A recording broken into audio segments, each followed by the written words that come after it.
महानुभाव, कल्याण मंदिर स्तोत्र में भगवान की भक्ति का प्रसंग चल रहा है और भगवान की भक्ति के प्रसंग में आचार्य भगवंत बड़े गूढ़ रहस्यों को भावात्मक रूप से व्यक्त कर रहे हैं। आचार्य भगवंत संसार के प्रत्येक प्राणी के लिए भगवत भक्ति के लिए प्रेरित कर रहे हैं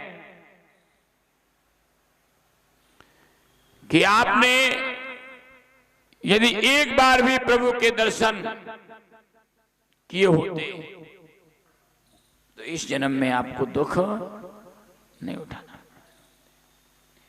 एक बार भी भक्ति की होती तो अभी आपको संसार में दुख नहीं उठाना।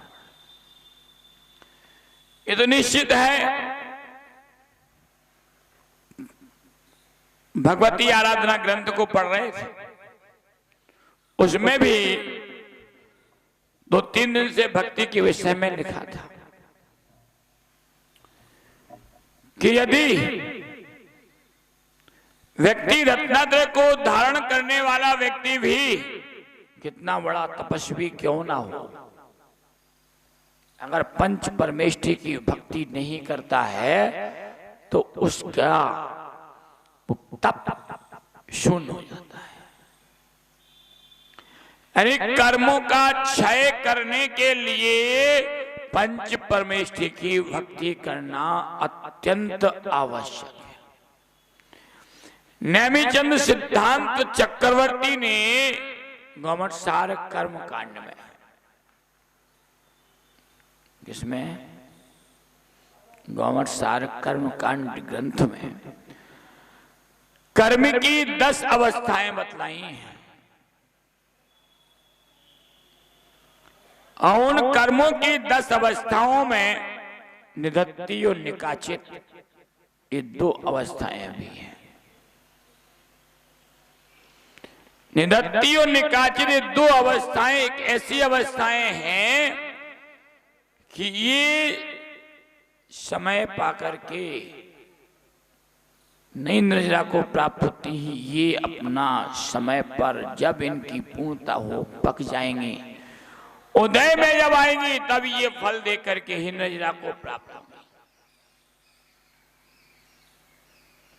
अन्य कर्मों जैसी स्थिति नहीं है कि व्यक्ति ने थोड़ा सा पुरुषार्थ किया और भी निर्जरा को प्राप्त हो गए। इन 2 कर्मों की स्थिति ऐसी नहीं है। इन 2 कर्मों की स्थिति ये है कि अपना फल देंगे तभी निर्जरा को प्राप्त होगा, बिना फल दिए बिना ही निर्जरा को प्राप्त नहीं होती। लेकिन उन्होंने लिखा है कि जिनेंद्र भगवान की भक्ति में वो शक्ति है कि निधत्ति और निकाचित जैसे कर्म भी उदय में आए बिना निर्जरा को प्राप्त हो जाते हैं। एकापि समर्थे हम जिन भक्ति दुर्गति निवारितुम पुण्यानि च पूरितुम मुक्ति सुवशतम। पुण्यानि च पूरितुम, जिन्हें भगवान की भक्ति पुण्य को भर देती है। दुर्गति निवारितुम, और दुर्गति का निवारण कर देती। दुर्गति माने नरक गति और तिरंज गति, इन 2 गतियों को दुर्गति माना है। उसका निवारण कर देती है, उसमें जाने से बचा लेती है। दुर्गतियों में जाने से बचा लेती है और पुण्य से भर देती है। फिर क्या करती है? मुक्तात्म मुक्ति श्रेयो वश्यताम, और क्या प्रदान कर देती है भक्ति जिन्हें भगवान की भक्ति? मुक्ति श्रेयो वश्यता, मुक्ति रूपी लक्ष्मी को बस में कर देती है। जिन्हें भगवान की भक्ति करने वाले के मुक्ति रूपी लक्ष्मी भी बस में हो जाती है। जब कर्म की निर्जरा होगी, निधत्ति निकाचित जैसे कर्मों की निर्जरा भी भक्ति से हो जाएगी तो मुक्ति रूपी लक्ष्मी तो प्राप्त होगी। इतनी सामर्थ्य जिन्हें भगवान की भक्ति में।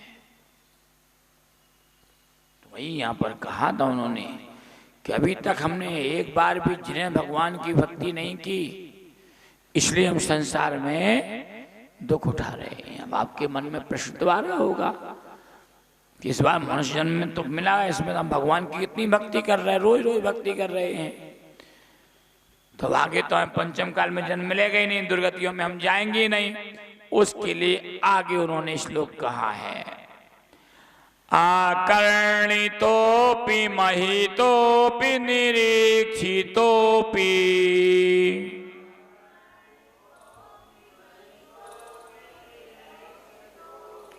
नूनम न चेतसि मया विद्धितोषि भक्त्या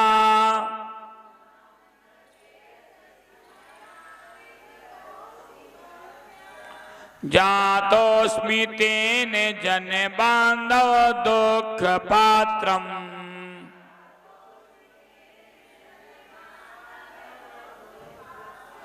यस्मात् क्रिया प्रतिफलन्ति न भाव शून्य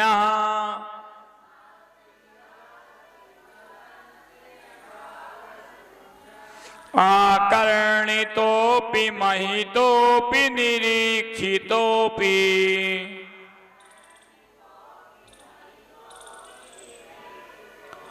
नूनं न चेतसि मया विद्धितोषि भक्त्या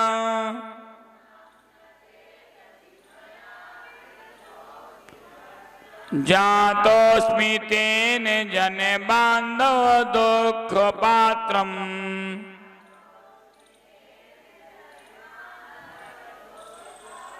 यस्मात् क्रिया प्रतिफलन्ति न भाव शून्यः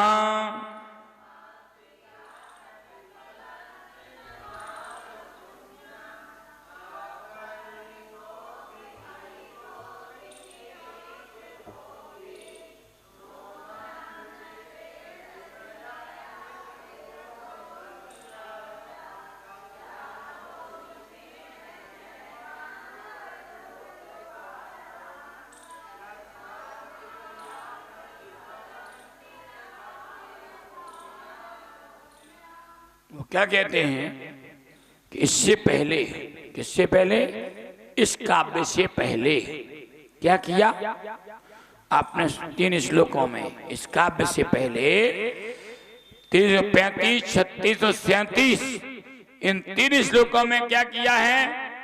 उसमें पहले 35 नंबर के श्लोक में काव्य में पढ़ा है, हे भगवान मैंने आज तक आपका नाम नहीं सुना है ना, हे भगवान मैंने आज तक आपका नाम नहीं सुना, इसलिए मैं संसार में क्या कर रहा हूं, दुखों को भोग रहा हूं।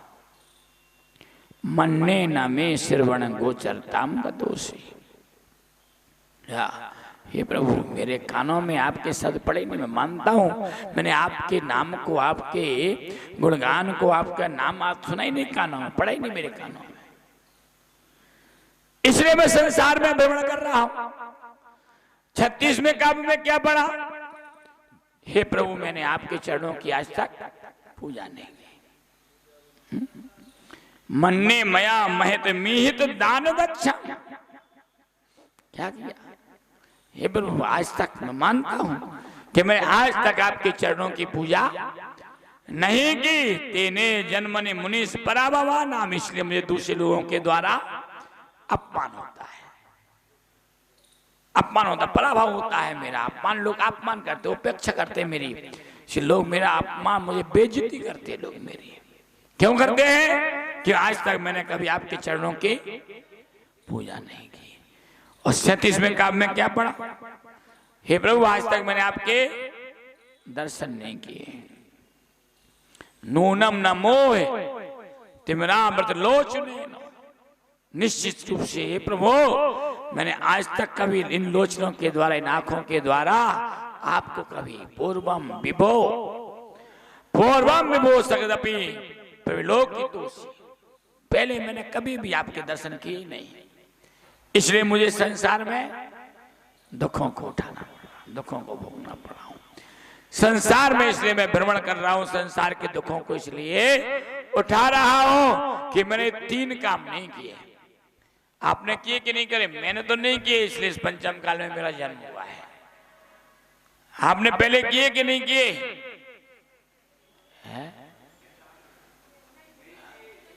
हैं? आपने किए कि नहीं किए पहले? हैं?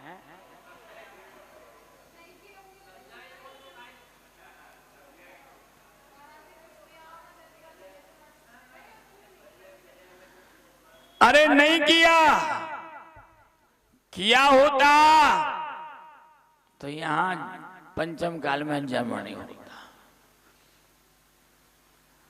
अब आगे इस श्लोक में कह रहे आर्टिस्ट में कहा, मैं तुमने कर भी लिया होगा तो कैसे नहीं किए, आगे बताते हैं।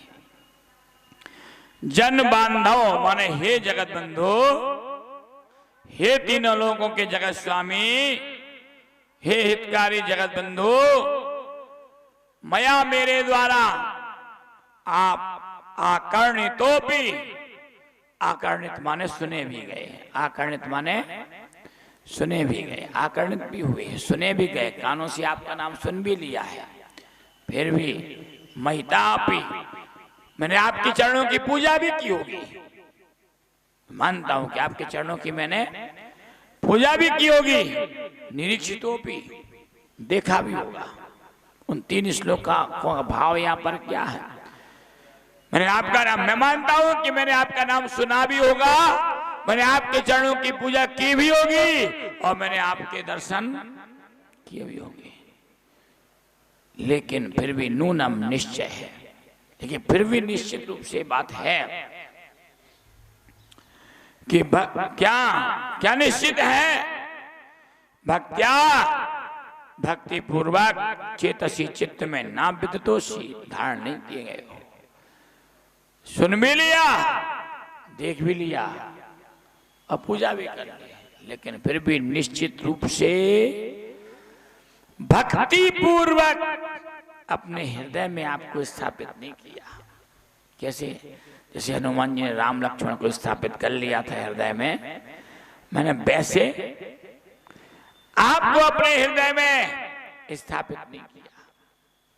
ये तो कह रहे भक्त्या चेतसी ना विदतोषी, भक्ति पूर्वक अपने चित्त में, अपने हृदय में आपको धारण नहीं किया, पूजा भी कर ली, नाम भी सुन लिया और दर्शन भी कर लिए। आते ना, मैंने कल कहा था, कल परसों कहा था, आए दर्शन करने के लिए भगवान के सामने मुट्ठी में चावल रखे और आंख बंद करके हाथ जोड़ लिए। करते हो कि नहीं करते हो? क्या भाई कमलेश जी हैं?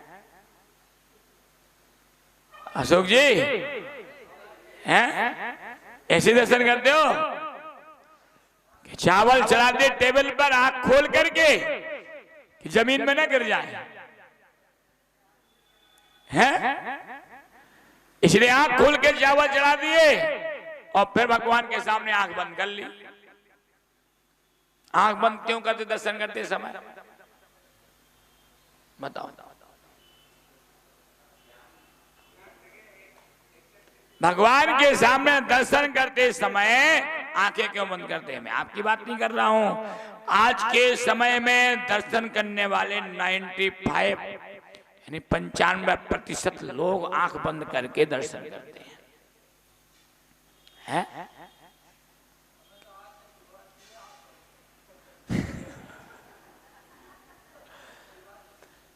आंख बंद करके दर्शन क्यों करते हो?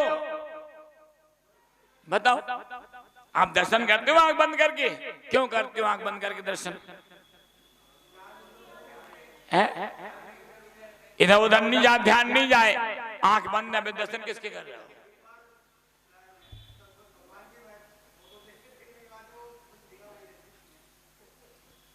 आंख बंद करके दर्शन क्यों करते हो? बताओ। मन नहीं भटके? मन, हे भगवान कैसी बातें करते? मन नहीं भटके।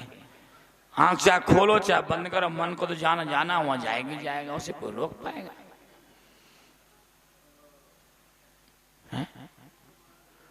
बताओ। मैं कई लोगों से पूछ चुका, लेकिन आज तक किसी ने मुझे इसका जवाब नहीं दिया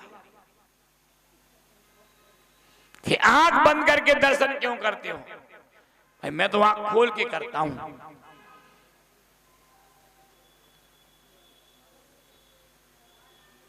तो आप बंद करके दर्शन करते हो, क्यों करते हो दर्शन?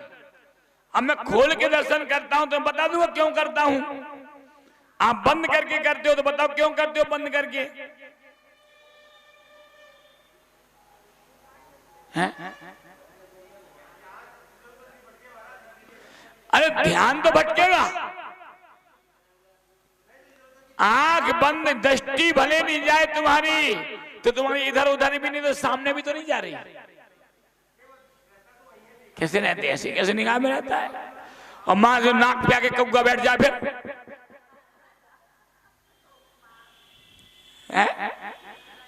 और अंदर से चमका दौड़ के आओ तुम्हारी नाक को मुंह को मारे तुम क्या करोगे?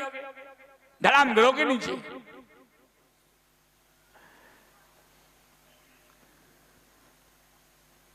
अरे हृदय कमल में छवि तभी बसती है जब आंखों से देखें, ध्यान से देखें। किसी वस्तु को जब लंबे समय तक देखते हैं तो उसकी छवि कहीं पर भी जाएंगे तो बार बार याद आएगी। और कहीं आप मंदिर में आए, एक बार चावल चढ़ाते समय एक बार देख लिया, फिर आंख बंद कर लो, फिर तुम्हें याद रह जाए तो जाने। लंबे समय तक वो छवि कभी भी आपके हृदय कमल पर, आपके नेत्रों में कभी बस नहीं सकती। कहीं पर भी देख लेना।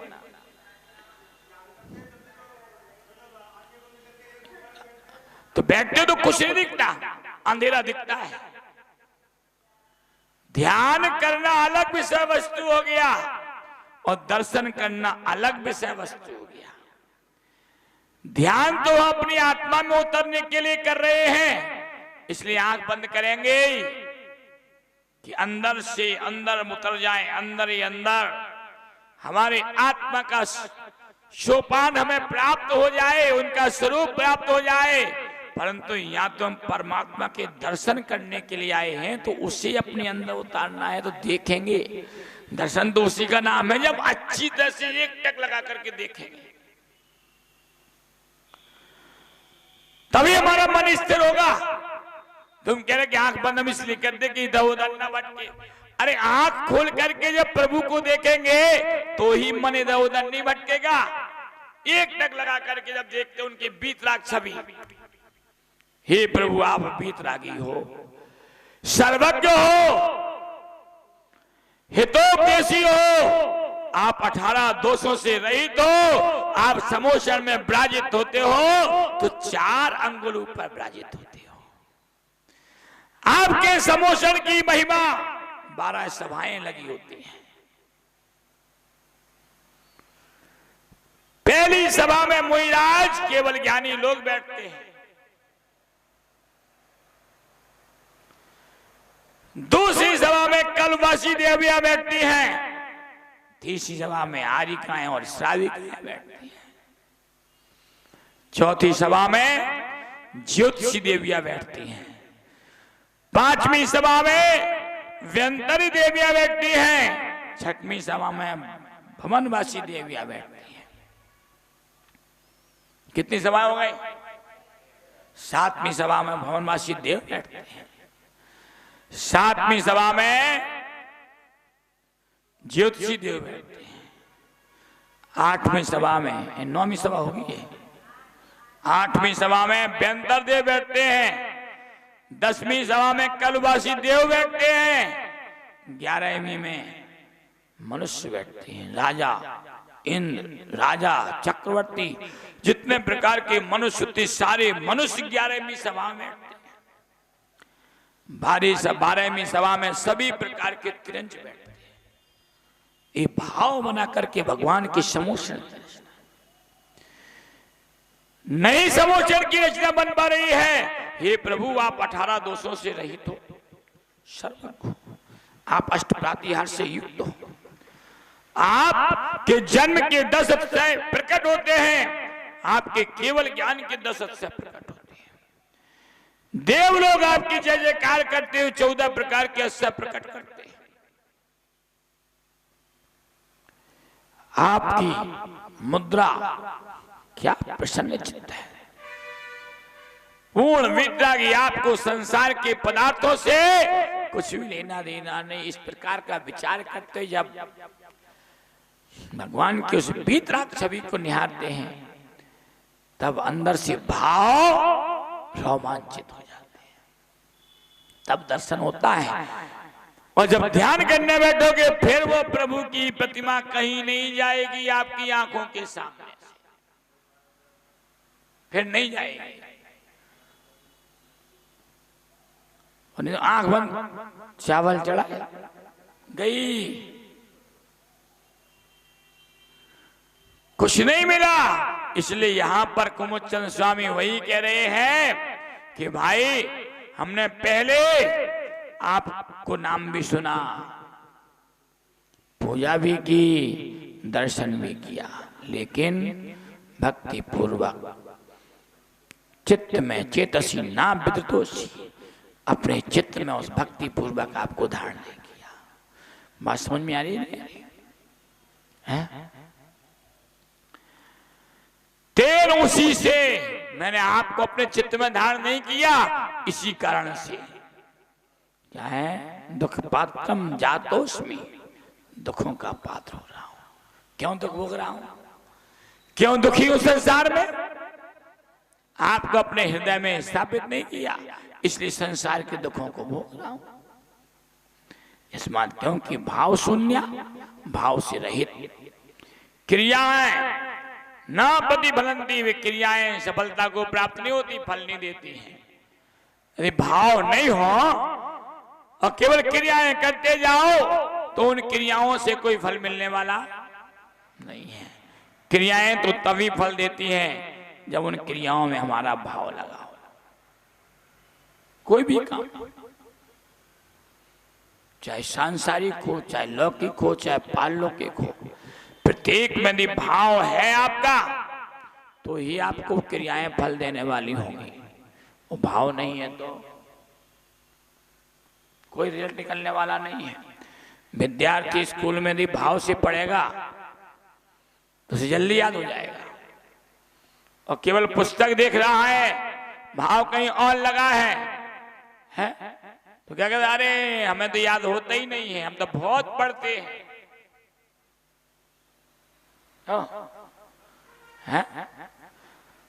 मैं इसके लिए हमेशा उदाहरण देता हूं।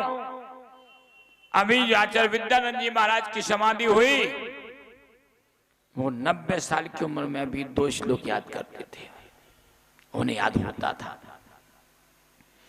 90 वर्ष की उम्र में।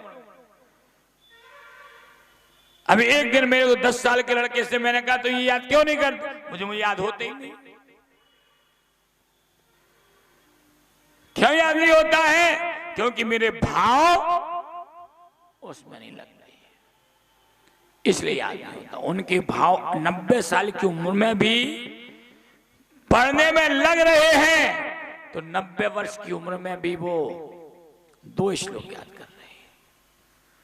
तो किससे है? भाव से। भाव होना चाहिए, तो क्रियाएं तो अपने आप सक्रियता का फल देंगी। और भाव नहीं है, केवल क्रियाएं करते जाओ, उन क्रियाओं का कोई फल मिलने वाला नहीं। दुकानदार दुकान में बैठता है और केवल वस्तु ग्राहक को देता जाए, उसका भाव नहीं बताए, तो उसे पैसा मिलेगा? दुकानदार को तो पैसा ही फल है वस्तु देने के बाद, कि नहीं है? सही है कि गलत है? वस्तु देने के बाद दुकानदारों को क्या फल है? पैसा फल है। और पैसा नहीं है, वस्तु देता जाए, क्या होगा? दिवाला ही होगा। इसलिए यहां पर उन्होंने कहा, केवल हमने भावपूर्वक आपकी वंदना नहीं की, आपके दर्शन नहीं किए, भावपूर्वक आपका नाम नहीं सुना और भावपूर्वक आपकी पूजा नहीं की, इसलिए इस संसार में मैं दुखों को भोग रहा हूं। इस काव्य के माध्यम से कांचीपुर नगर के एक शिव शर्मा नाम का ब्राह्मण था। कांचीपुर नगर का एक शिव शर्मा नाम का ब्राह्मण था। वह अनेक प्रकार के रोगों से पीड़ित था, दुस्सह अनेक प्रकार के दुखों से ग्रसित था और अनेक प्रकार के दुखों से ग्रसित होने के कारण से बहुत परेशान था, बहुत दुखी था।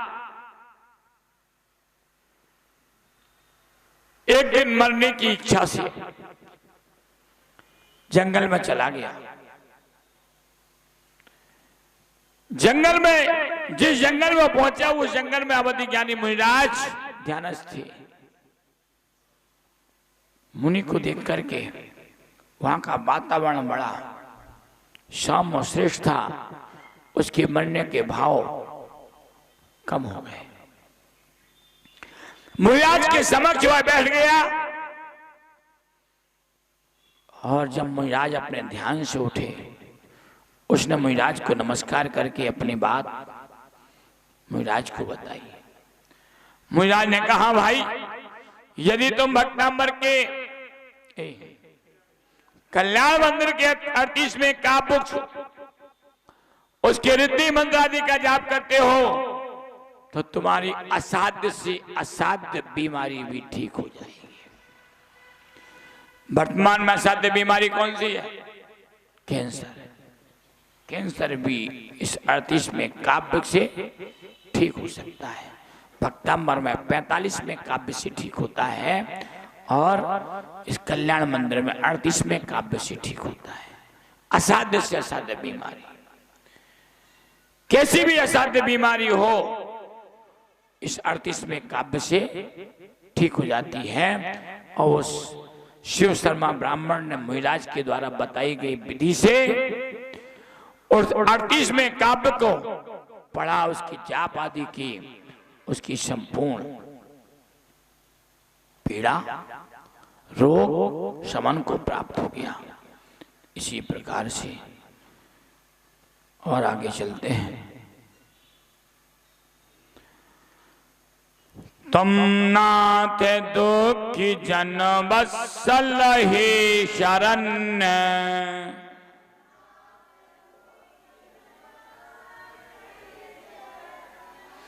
कारुण्य पुण्य वसुते वसीनाम वरेण,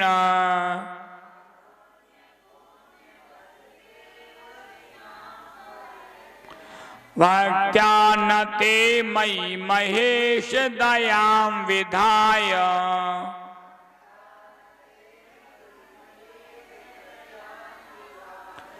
दुखांकुरो दलन तत्परतां विधि,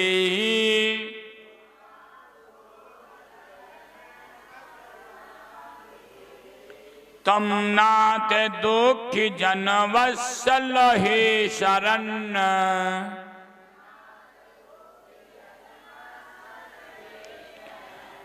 कारुण्य पुण्य वसुते वशिनाम वरेण,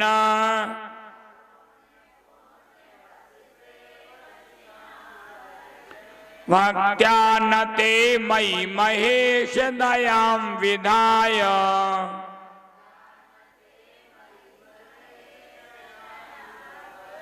दुखांकुरो दलन तत्परतां विधि,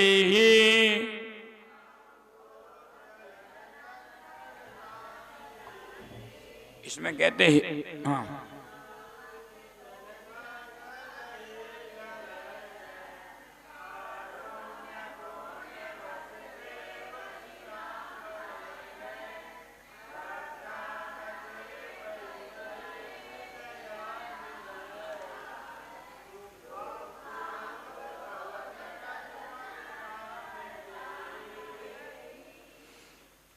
ये कहते हैं नाथ हे प्रभु, हे भगवान, हे जिनेन्द्र प्रभु, दुख जन वत्सल, आप कैसे हैं? दुखियों पर वत्सल भाव वाले, प्रेम करने वाले, दीन दुखी लोगों पर आप प्रेम करने वाले हैं।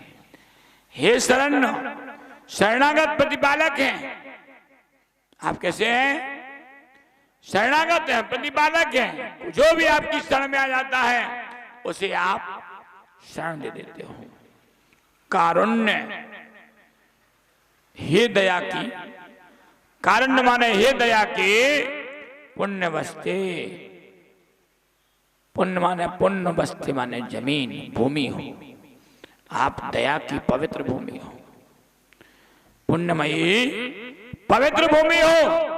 आपके अंदर दया ऐसा भरा हुआ है, जो भी आपकी क्षण उसके लिए दया से परिपूर्ण, उसको संसार से बचने का उपाय बताने लगते हो। इसलिए आप दया की पवित्र भूमि हो। वशिनाम वरेण्य, आप क्या हो? वरेण्य माने इंद्रियां, वरेण्य माने इंद्रियां, इंद्रियों को वशिनाम, वश में करने वाले हो।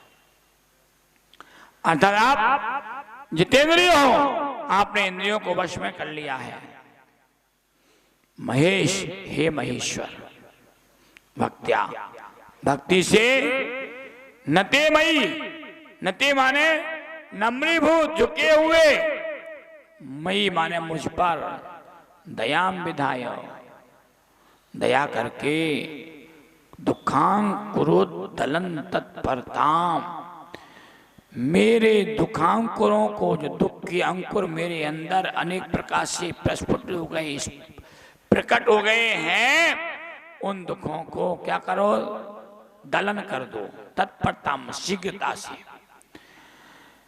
जो मेरे अंदर दुखों के अंकुरण उत्पन्न हो गया है, उसे तत्परता से, शीघ्रता से उनका दलन कर दो, उन्हें समाप्त कर दो, विदेही कर दो, कीजिए। इस काव्य में क्या कहना चाहते हैं? इस काव्य में आप भगवान के लाने मक्खन पांच लगा रहे हैं। आचार्य क्या कर रहे हैं? आप भी करते हो ना? कोई बात हो, अरे महाराज आप तो बहुत अच्छे हो, आप तो दयालु हो, आप तो सरल हो, अरे आप तो कभी किसी के प्रति गुस्सा करते ही नहीं हो, अगर कर भी रहेंगे तो छूट जाएगी जब आप मक्खन बाज लगाते हो। तो ऐसे जो है आचार्य भगवान भी भगवान के लिए मक्खन बारिश लगा रहे हैं। हे प्रभु आप कैसे हो? हैं? दुख वत्सल हो, दुखी जीवों पर आप वात्सल्य भाव, प्रेम भाव करने वाले हो। दुखी जीवों को आप ठुकराने वाले नहीं हो, दुखी जीवों के प्रति आपका प्रेम भाव बना रहता है। क्यों? दीन दुखी जीवों पर मेरे ओर से करुणा स्रोत है। दीन दुखी जीवों के ऊपर भगवान का करुणा स्रोत बहता रहता है। इसलिए तो वे मोक्ष मार्ग का उपदेश देते हैं। दीन दुखी जीव पर उनका प्रेम ना हो, करुणा ना हो, तो वे उपदेश क्यों देंगे भाई? इसलिए तो हम कहते हितोपदेशी, उन दीन दुखी जीवों के लिए भी हित का उपदेश देते हैं, जो उनके लिए अच्छा लगने वाला उपदेश है। ऐसा उपदेश देने वाले हो, इसलिए आप दीन दुखी जीवों पर प्रेम दया करुणा करने वाले हो। हे शरण, जिनके लिए कोई शरण देता नहीं, जिनके लिए कोई शरण नहीं देता, आश्रय नहीं देता, सहारा नहीं देता, आश्रय नहीं देता है, उसके लिए आप शरणागत हो, प्रतिपालक हो। उसके लिए आप कहीं शरण नहीं मिलेगी, वहां मिलेगी शरण। कहां मिलेगी?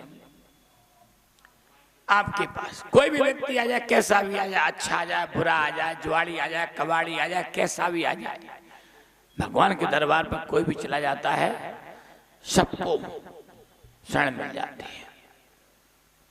है? नहीं मिलती?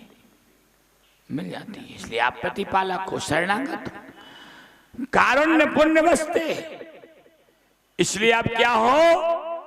दया की पवित्र भूमि हो। किसी को शरण दे देते हो, सब दीन दुखियों पर आप प्रेम भाव बता देते हो, इसलिए आप क्या हो? दया की पवित्र भूमि हो। आपके अंदर सब जीवों के प्रति दया भाव बना हुआ है, क्योंकि आप बीतरागी हो, इसे दया होना तो स्वाभाविक है। आपके पास हितोपदेशी हो, इसे दया होना स्वाभाविक है, इसलिए आपके पास दया है। बशिनाम, और फिर आपने क्या किया है? अब आप इतनी सारी चीजें करने वाले हो, प्रभु आपको तो कोई मतलब है ही नहीं किसी से। आपको किसी से कोई मतलब ही नहीं है, क्योंकि आप तो जितेंद्रिय, इंद्रियों को जीत लिया आपने, इंद्रियों को बस में कर लिया, इसलिए आप जितेंद्रिय हो, इसलिए आपको अन्य चीजों से कोई मतलब ही नहीं है। क्यों भाई है? मोबाइल चलाना हमारा काम है, आपका काम थोड़ी है।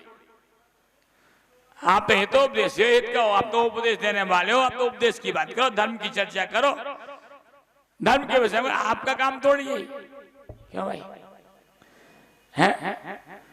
दूसरे लोगों को व्यवस्थित करना आपका काम नहीं है, तो हमारा काम है, हमें बताओ, हम करेंगे कि नहीं करो? क्यों भाई? तो वही तो उसमें कह रहे हैं कि आप तो जितेंद्रिय प्रभु, आपको क्या करना है, आप तो एक तरफ बैठो, बाकी संसारिक काम तो हम सब कर लेंगे, हमारा काम है, हम करेंगे। है? महेश, हे महेश्वर, भक्त्या, भक्ति में नति नम्रीभूत होकर मई मुझ पर दयाम विधायो, दया करके मेरे दुखों के अंकुरों को नाश करो।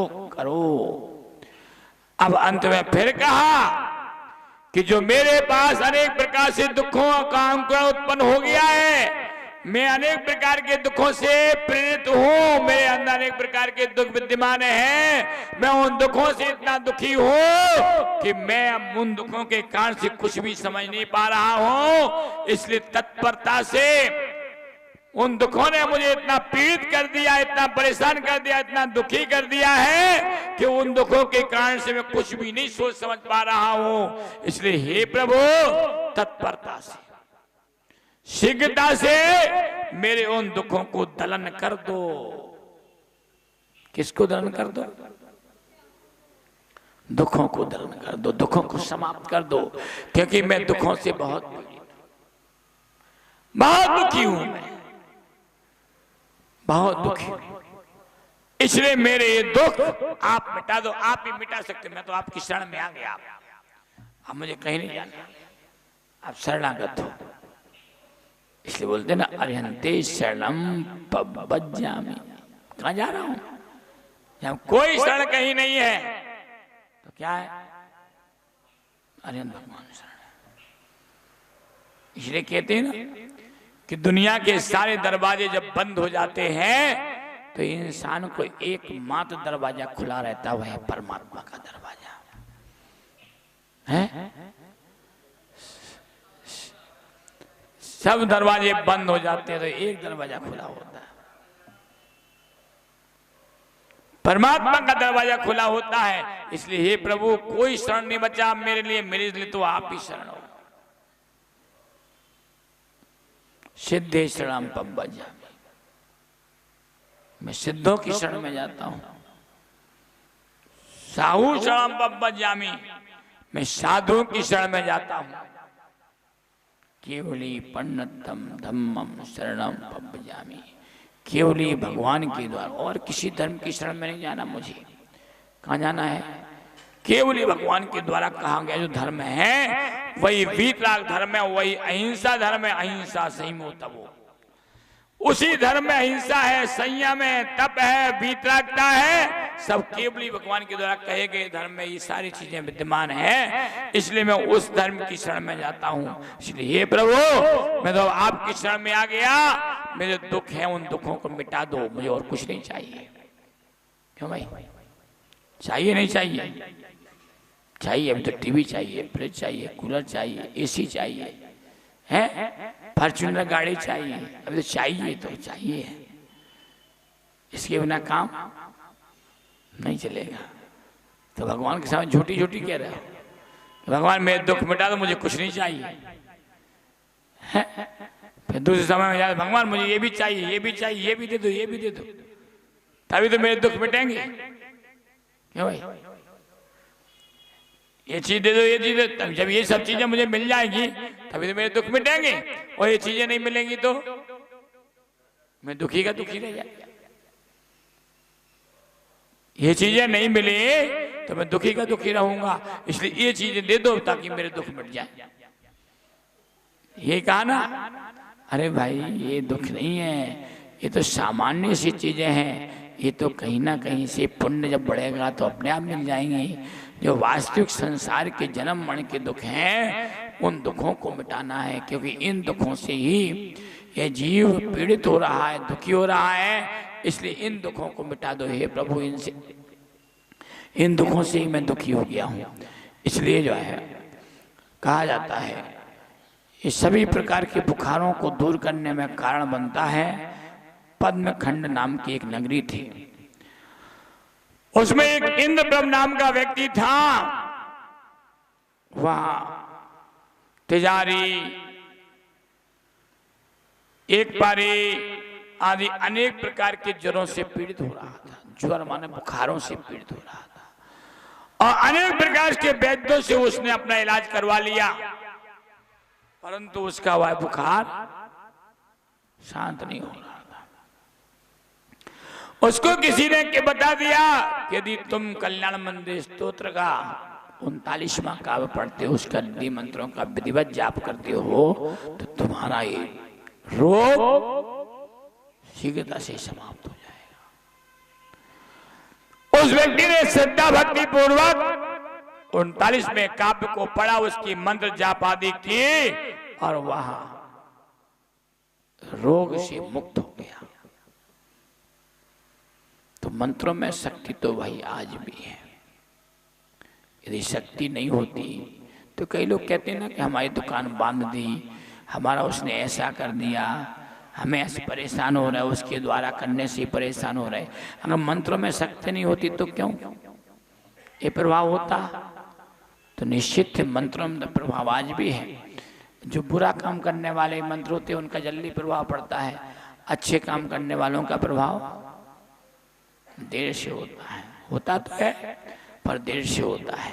इसलिए मंत्रों का, रिद्धि मंत्रों का प्रभाव आज भी पड़ता है। इसलिए हमें प्रभावशील बन करके इन मंत्र आदि का जाप अपने समय में करना चाहिए, निश्चित उसका फल मिलेगा। अब आपके कुल 5 काव्य कल्याण मंदिर के रह गए। आपको तो रविवार तक पूरे करने हैं, आपको तो सोमवार को पूरे करने हैं।